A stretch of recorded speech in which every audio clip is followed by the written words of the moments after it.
Bienvenue dans Sensorialité, le podcast qui te permet de t'éveiller à tous tes sens, de t'offrir un moment privilégié pour revenir dans l'instant présent, ressentir et écouter les messages de ton âme. Je suis Rebecca Luce, mentor, exploratrice des mondes invisibles.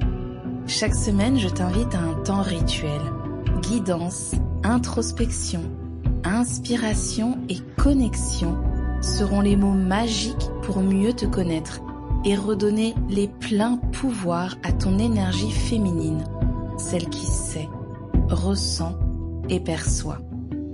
Installe-toi confortablement, allume ta bougie et prépare-toi à voyager au cœur de toi.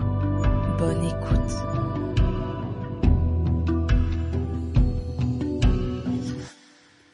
Je vais te parler d'un mot que j'adore, ta magie et ta zone de brillance.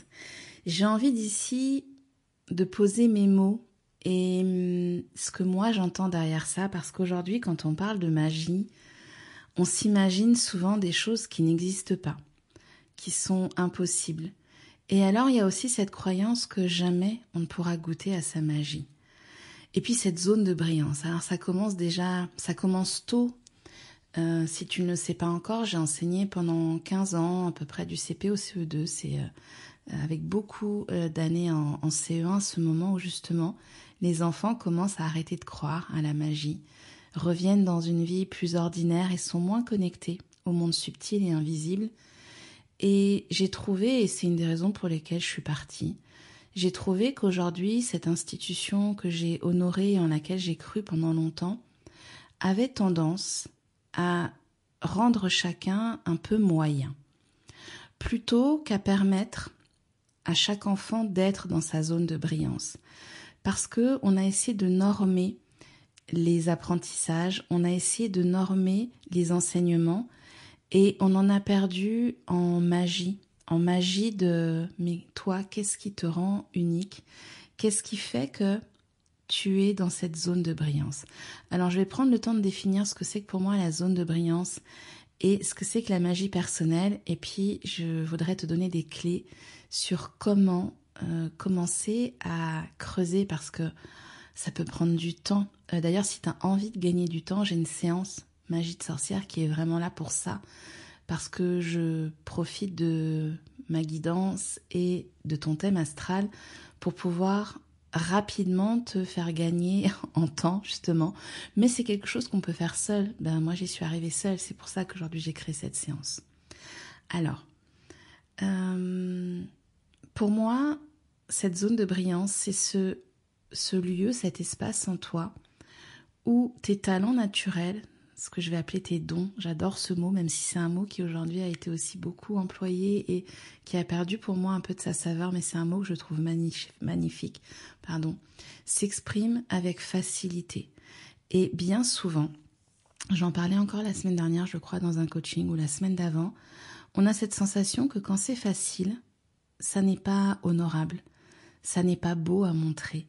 Mais ta zone de brillance, c'est un endroit où tes dons s'expriment avec facilité. Ta magie personnelle, c'est pour moi ton unicité et ta singularité. C'est ce qui va te rendre toi tel que tu es.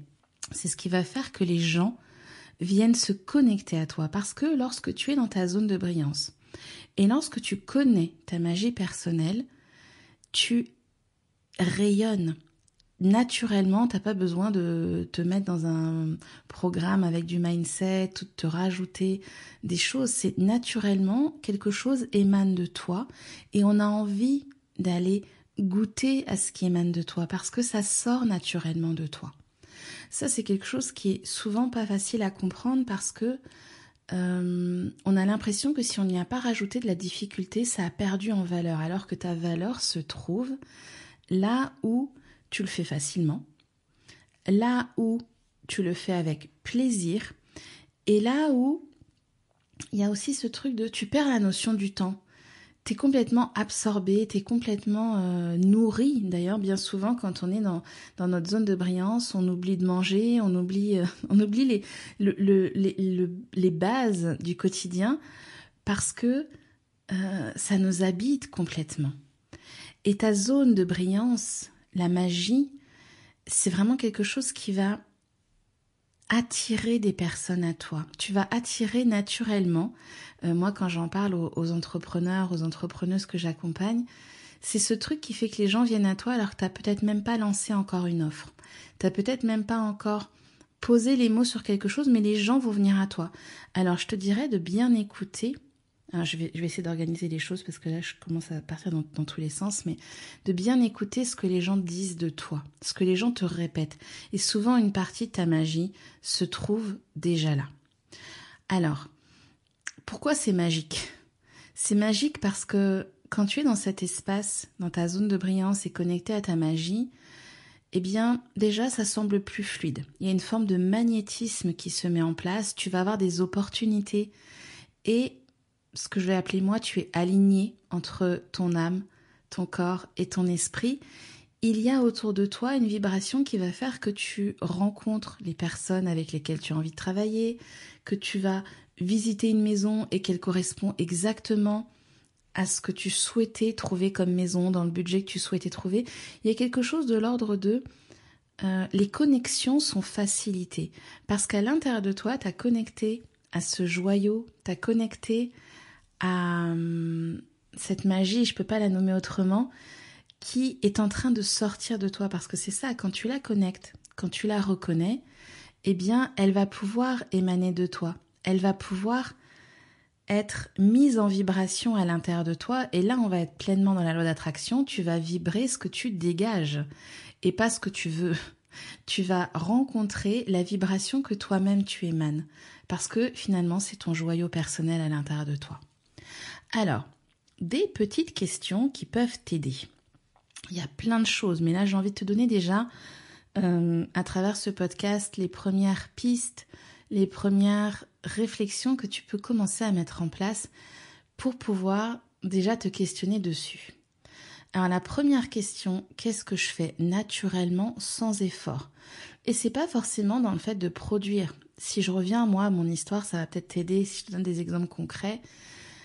J'ai remarqué, mais j'ai mis du temps à remarquer ça, que tout le monde me racontait des choses intimes. Je veux dire, même en rendez-vous, quand j'étais avec mes parents d'élèves, on venait pour parler de la scolarité de l'enfant, eh bien je me retrouvais à avoir très souvent des mamans, des couples, qui me partageaient des choses très intimes de leur vie. Il y a comme un... J'ai réalisé finalement que je créais un espace tellement sécurisant, tellement émotionnellement ouvert et accessible que les gens venaient se déposer dans leurs états d'âme, dans ce qui était en souffrance en ce moment pour eux, alors que l'espace n'était pas du tout ouvert ou adapté à ça. D'ailleurs, je dis souvent que moi, on va aller me demander un trajet, un conseil dans la rue. Il y a quelque chose que je vais dégager naturellement, mais évidemment, là, ça me paraît facile de t'en parler parce que je l'ai mis en lumière. L'astrologie m'a énormément aidée parce que ça m'a permis de mettre des mots sur des choses que je ressentais, parce que souvent, c'est des façons d'être. Ce que je fais naturellement, c'est pas faire un soin Reiki. Ce que je fais naturellement, c'est être à l'écoute de l'autre.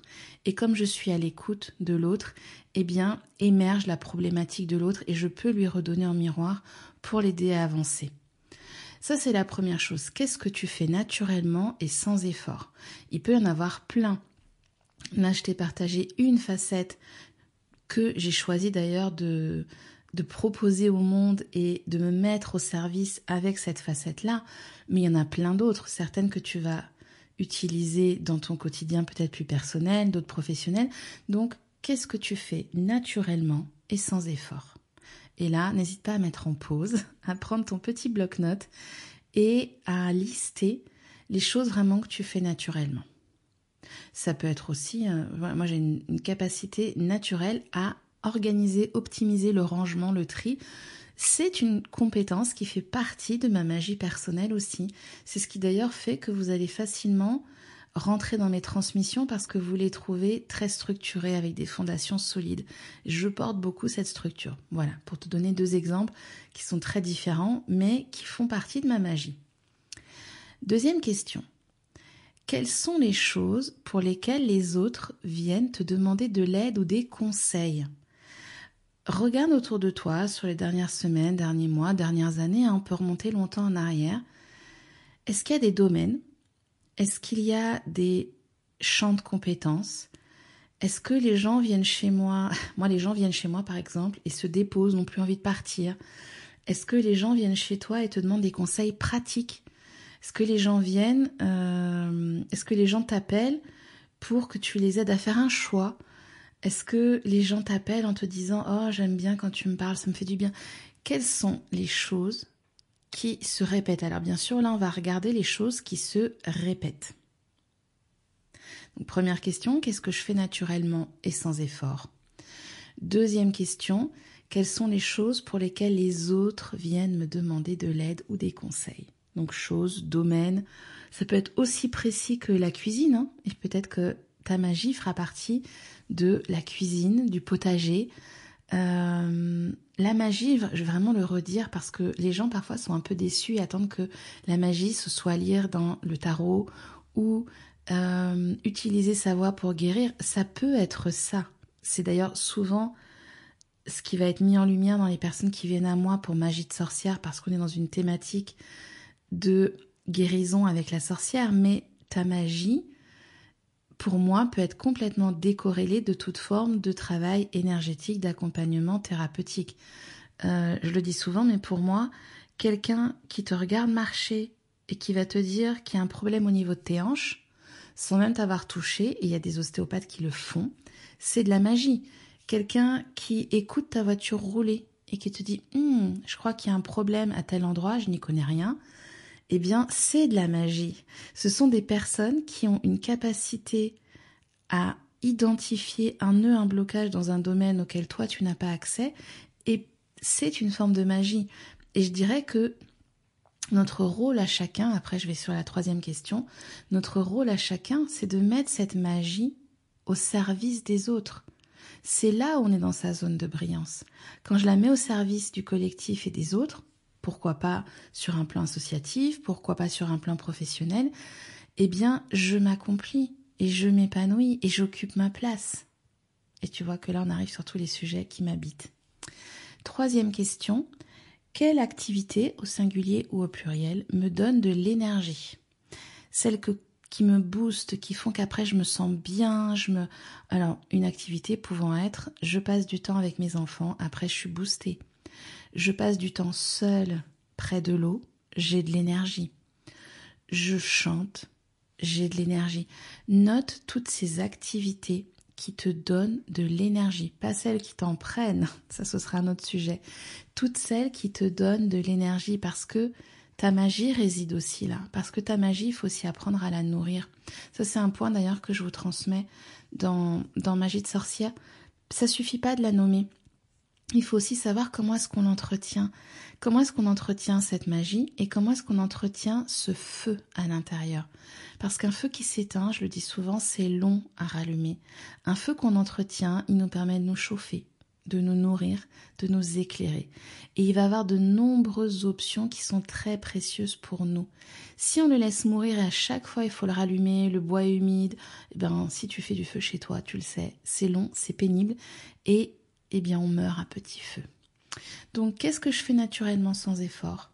Quelles sont les choses pour lesquelles les autres viennent me demander de l'aide ou des conseils? Et quelles activités me donnent de l'énergie? Déjà avec ça, il y a beaucoup de choses à creuser. Tu peux par exemple en faire du journaling, tu peux revenir sur si tu es accompagnant, thérapeute, coach, tu peux regarder les témoignages que tu reçois. Qu'est-ce que les gens, ça je le dis souvent à mes clientes, qu'est-ce que les gens ont mis en lumière et qu'est-ce qui se répète dans les témoignages, parce que ça fait aussi partie de ta magie. Ce que les autres voient chez toi de façon récurrente fait partie de ta magie, fait partie de ce qui te rend complètement unique, de ce qui te rend complètement singulière. Et puis après, j'ai envie de dire, quand tu as identifié cette magie, ça va être de choisir. Alors tu choisiras le moment, tu choisiras si c'est maintenant ou pas, mais de créer des espaces dans lesquels tu cultives cette magie. Peut-être que ce sera des pratiques quotidiennes, peut-être que tu vas nourrir des passions pour qu'elles prenne plus de place et peut-être même aller jusqu'à ce qu'elle devienne une activité professionnelle rémunérée qui te permet au quotidien de faire ce qui t'anime et ce qui te passionne, ce que je te souhaite. Alors je pense que ça prend du temps et peut-être ces dernières années, ce qui a pu leurrer beaucoup de personnes, c'est que quand ça ne marche pas au bout de 3 mois, elles se disent je suis passée à côté. Ça prend du temps d'installer sa magie parce que cette magie, elle va s'affiner. Parce que en connectant cette magie, tu vas aussi traverser des peurs, des doutes qui sont en lien avec cette incarnation, avec des incarnations passées, mais aussi avec tes lignées, avec toutes les mémoires transgénérationnelles. Et c'est normal, ça fait partie du processus au fur et à mesure que tu viens descendre plus profondément dans cette magie, de venir rencontrer de nouvelles peurs, de nouvelles limitations. Et tout le job de perfectionnement et j'ai envie de dire, de sublimation de cette magie va être aussi de continuer à la nourrir en acceptant d'aller continuer à libérer des choses qui sont peut-être un petit peu encore incrustées, peut-être des peurs. Parce que notre magie, elle va prendre de plus en plus de place. Ce serait te mentir que de te dire, ça y est, tu la connais, c'est fini. C'est quelque chose qui va prendre de l'ampleur, ton rayonnement va augmenter et tout cela va t'amener à venir redescendre un peu dans tes profondeurs, un petit peu comme cette spirale où tu continues à évoluer. Eh bien, tu continues à transmuter des peurs. Tu continues à rencontrer des parties de toi qui sont peut-être encore un petit peu en résistance, qui sont peut-être un petit peu dans cette peur du changement. C'était l'épisode que je t'ai fait précédemment, donc n'hésite pas à aller l'écouter si tu ne l'as pas écouté. Mais voilà, je vais peut-être pas trop m'éterniser dans cet épisode parce que ce que je voulais, c'était te définir ce que c'était pour moi que ta magie, te définir ce que c'était que ta zone de brillance et puis commencer à te donner quand même les premières clés parce que bien souvent, il y en a déjà plein qu'on connaît. Maintenant, c'est vrai, et je ne vais pas dire le contraire, que c'est agréable aussi quand quelqu'un nous aide à identifier cette magie parce que nous-mêmes, on est un petit peu noyés dans nos doutes, on est un petit peu noyé dans nos incertitudes et nos fragilités. D'ailleurs, toutes les personnes avec qui j'ai réalisé cette séance magie de sorcière, je ne leur révèle rien d'incroyable. Je ne suis pas en train de leur dire qu'elles vont le lendemain matin se réveiller, savoir lire les runes. Ce que je leur dis, ça vient d'un coup résonner. Ah, mais c'est ça. Elles le savent en elles. Mais que quelqu'un qui ne te connaît pas vienne nommer ce que tu sens à l'intérieur de toi et vienne poser des mots avec clarté, vienne définir exactement quelle forme ça peut prendre et à quoi ça correspond dans ton incarnation, eh bien ça permet de faire un pas, de faire un grand pas, parce que souvent on tourne dans notre tête, moi j'ai fait ça pendant des années, et on tourne et on passe d'un état à un autre et on se pose des questions, mais d'avoir quelqu'un qui t'aide à passer à la prochaine marche, eh bien c'est extrêmement... c'est une impulsion extrêmement précieuse, c'est un vrai tremplin. Les gens me disent souvent que c'est un accélérateur de particules, qui a cette idée de comme si d'un coup on avait tout canalisé, on se sentait prêt à y aller. Eh bien oui, ça aide. Alors, pour clôturer cet épisode, eh bien, je t'inviterai à prendre 5 minutes là pour te demander comment est-ce qu'aujourd'hui tu pourrais t'offrir un espace de quelques minutes, peut-être un peu plus si tu peux, pour cultiver un peu plus chaque jour cette magie qui te rend unique, singulière, qui te rend lumineuse, qui donne envie d'aller vers toi et qui donne envie, j'ai envie de dire, de profiter de cette magie-là, parce que quand quelqu'un est dans sa magie, on a envie d'être dans son champ, on a envie d'être dans son espace, c'est beau, ça nous attire et ça nourrit toutes les parts de notre être.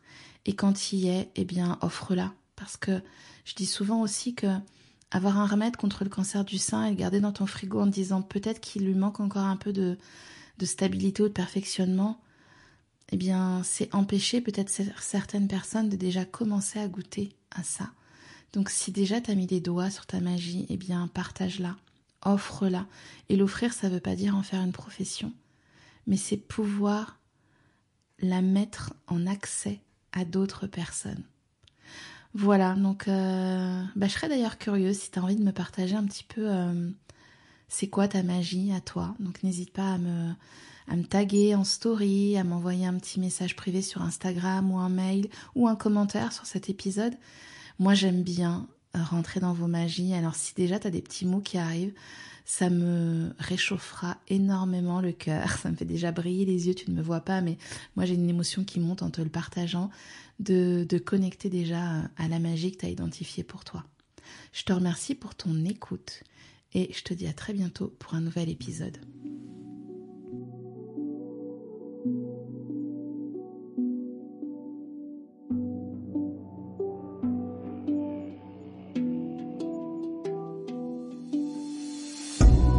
Maintenant que tu es pleinement connecté à ton énergie féminine, offre-toi un temps à l'ombre du podcast pour ancrer et déposer les messages, les ressentis, les perceptions qui ont pu te traverser. Si tu as apprécié ce moment, je t'invite à faire briller sensorialité avec des étoiles, des petits mots doux sur ta plateforme d'écoute préférée ou sur Instagram et à le partager à une personne chère qui pourrait elle aussi profiter de ce précieux rituel.